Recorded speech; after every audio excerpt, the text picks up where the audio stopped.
Hey everybody, we are going to do day 16 of the Everyday with Jesus Bible. It's the Christian Standard Version. We're going to start out in Genesis chapter 29, verse 13. When Laban heard the news about his sister's son Jacob, he ran to meet him, hugged him, and kissed him. Then he took him to his house, and Jacob told him all that had happened. Laban said to him, "Yes, you are my own flesh and blood." After Jacob had stayed with him a month, Laban said to him, "Just because you are my relative, should you work for me for nothing? Tell me what your wages should be." Now Laban had 2 daughters. The older was named Leah, and the younger was named Rachel. Leah had tender eyes, but Rachel was shapely and beautiful. Jacob loved Rachel, so he answered Laban, "I'll work for you 7 years for your younger daughter Rachel." Laban replied, "Better that I give her to you than to some other man. Stay with me." So Jacob worked 7 years for Rachel, and they seemed like only a few days to him because of his love for her. Then Jacob said to Laban, "Since my time is complete, give me my wife so I can sleep with her." So Laban invited all the men of the place and sponsored a feast. That evening, Laban took his daughter Leah and gave her to Jacob, and he slept with her. And Laban gave his slave Zilpah to his daughter Leah as her slave. When morning came, there was Leah. So he said to Laban, "What have you done to me? Wasn't it for Rachel that I worked for you? Why have you deceived me?" Laban answered, "It is not the custom in our country to give the younger daughter in marriage before the firstborn. Complete this week of wedding celebration, and we will also give you this younger one in return for working yet another 7 years for me." And Jacob did just that. He finished the week of celebration, and Laban gave him his daughter Rachel as his wife. And Laban gave his slave Bilhah to his daughter Rachel as her slave. Jacob slept with Rachel also, and indeed he loved Rachel more than Leah. And he worked for Laban another 7 years. When the Lord saw that Leah was neglected, he opened her womb, but Rachel was unable to conceive.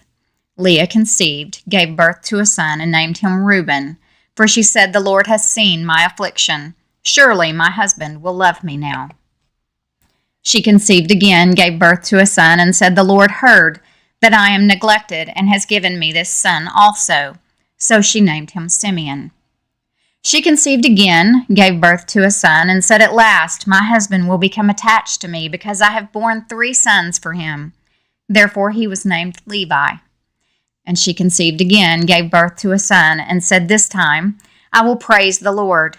Therefore she named him Judah. Then Leah stopped having children. When Rachel saw that she was not bearing Jacob any children, she envied her sister. "Give me sons, or I will die," she said to Jacob. Jacob became angry with Rachel and said, "Am I in the place of God? He has withheld offspring from you." Then she said, "Here is my maid Bilhah. Go sleep with her, and she'll bear children for me, so that through her I too can build a family." So Rachel gave her slave Bilhah to Jacob as a wife, and he slept with her. Bilhah conceived and bore Jacob a son. Rachel said, "God has vindicated me. Yes, he has heard me and given me a son." So she named him Dan. Rachel's slave Bilhah conceived again and bore Jacob a second son. Rachel said, "In my wrestlings with God, I have wrestled with my sister and won." And she named him Naphtali. When Leah saw that she had stopped having children, she took her slave Zilpah and gave her to Jacob as a wife. Leah's slave Zilpah bore Jacob a son. Then Leah said, "What good fortune!" And she named him Gad. When Leah's slave Zilpah bore Jacob a second son, Leah said, "I am happy that the women call me happy." So she named him Asher. Reuben went out during the wheat harvest and found some mandrakes in the field. When he brought them to his mother Leah, Rachel asked, "Please give me some of your son's mandrakes." But Leah replied to her, "Isn't it enough that you have taken my husband? Now you also want to take my son's mandrakes?" "Well then," Rachel said, "he can sleep with you tonight in exchange for your son's mandrakes." When Jacob came in from the field that evening, Leah went out to meet him and said, "You must come with me, for I have hired you with my son's mandrakes." So Jacob slept with her that night.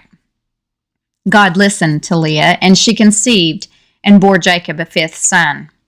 Leah said, God has rewarded me for giving my slave to my husband, and she named him Issachar. Then Leah conceived again and bore Jacob a sixth son.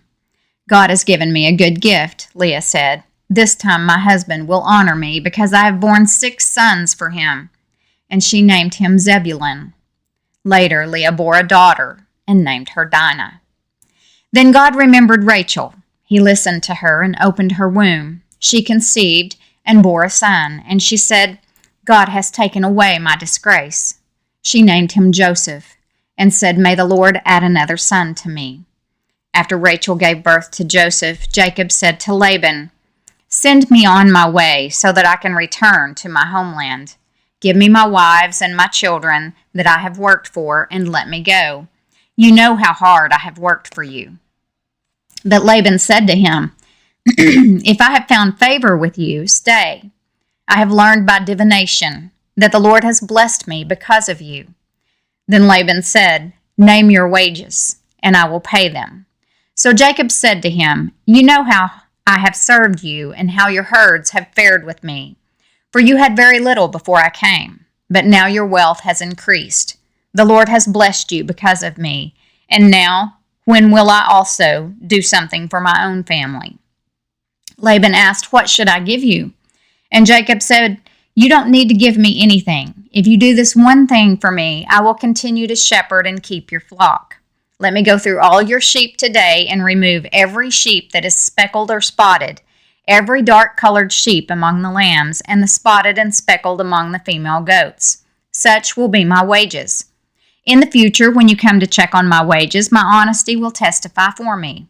If I have any female goats that are not speckled or spotted, or any lambs that are not black, they will be considered stolen. Good, said Laban. Let it be as you have said. That day Laban removed the streaked and spotted male goats and all the speckled and spotted female goats, every one that had any white on it, and every dark-colored one among the lambs, and he placed his sons in charge of them. He put a 3-day journey between himself and Jacob. Jacob, meanwhile, was shepherding the rest of Laban's flock. Jacob then took branches of fresh poplar, almond, and plane wood, and peeled the bark, exposing white stripes on the branches. He set the peeled branches in the troughs in front of the sheep, in the water channels where the sheep came to drink, and the sheep bred when they came to drink. The flocks bred in front of the branches and bore streaked, speckled, and spotted young. Jacob separated the lambs and made the flocks face the streaked sheep and the completely dark sheep in Laban's flocks. Then he set his own stock apart and didn't put them with Laban's sheep. Whenever the stronger of the flock were breeding, Jacob placed the branches in the troughs in full view of the flocks, and they would breed in front of the branches. As for the weaklings of the flocks, he did not put out the branches. So it turned out that the weak sheep belonged to Laban and the stronger ones to Jacob. And the man became very rich. He had many flocks, female and male slaves, and camels and donkeys. Psalm 10, verses 1 through 6. Lord, why do you stand so far away? Why do you hide in times of trouble? In arrogance, the wicked relentlessly pursue their victims. Let them be caught in the schemes they have devised. For the wicked one boasts about his own cravings. The one who is greedy curses and despises the Lord. In all his scheming, the wicked person arrogantly thinks there's no accountability since there's no God. His ways are always secure. Your lofty judgments have no effect on him. He scoffs at all his adversaries. He says to himself, I will never be moved. From generation to generation, I will be without calamity. Proverbs 2, 16 through 19. It will rescue you from a forbidden woman, from a wayward woman with her flattering talk, who abandons the companion of her youth and forgets the covenant of her God. For her house sinks down to death, and her ways to the land of the departed spirits. None return who go to her. None reach the paths of life.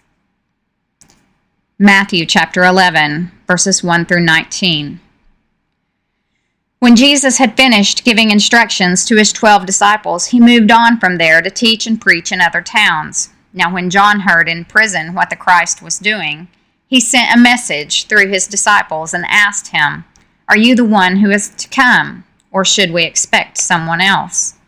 Jesus replied to them, "Go and report to John what you hear and see. The blind receive their sight, the lame walk, those with leprosy are cleansed, the deaf hear, the dead are raised, and the poor are told the good news. And blessed is the one who isn't offended by me." As these men were leaving, Jesus began to speak to the crowds about John. "What did you go out into the wilderness to see? A reed swaying in the wind? What then did you go out to see? A man dressed in soft clothes? See, those who wear soft clothes are in royal palaces. What then did you go out to see? A prophet? Yes, I tell you, and more than a prophet. This is the one about whom it is written, 'See, I am sending my messenger ahead of you. He will prepare your way before you.' Truly, I tell you, among those born of women, no one greater than John the Baptist has appeared. But the least in the kingdom of heaven is greater than he. From the days of John the Baptist until now, the kingdom of heaven has been suffering violence, and the violent have been seizing it by force. For all the prophets and the law prophesied until John. And if you are willing to accept it, he is the Elijah who is to come. Let anyone who has ears listen." To what should I compare this generation? It's like children sitting in the marketplaces who call out to other children, "We played the flute for you, but you didn't dance. We sang a lament, but you didn't mourn. For John came neither eating nor drinking, and they say he has a demon.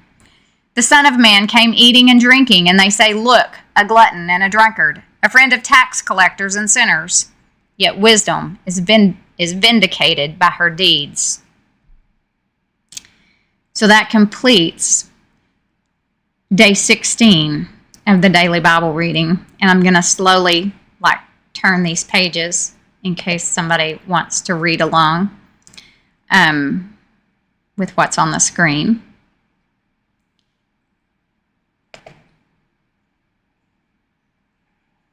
And I will be back tomorrow, I hope. So I'll see you later. Thanks for joining in.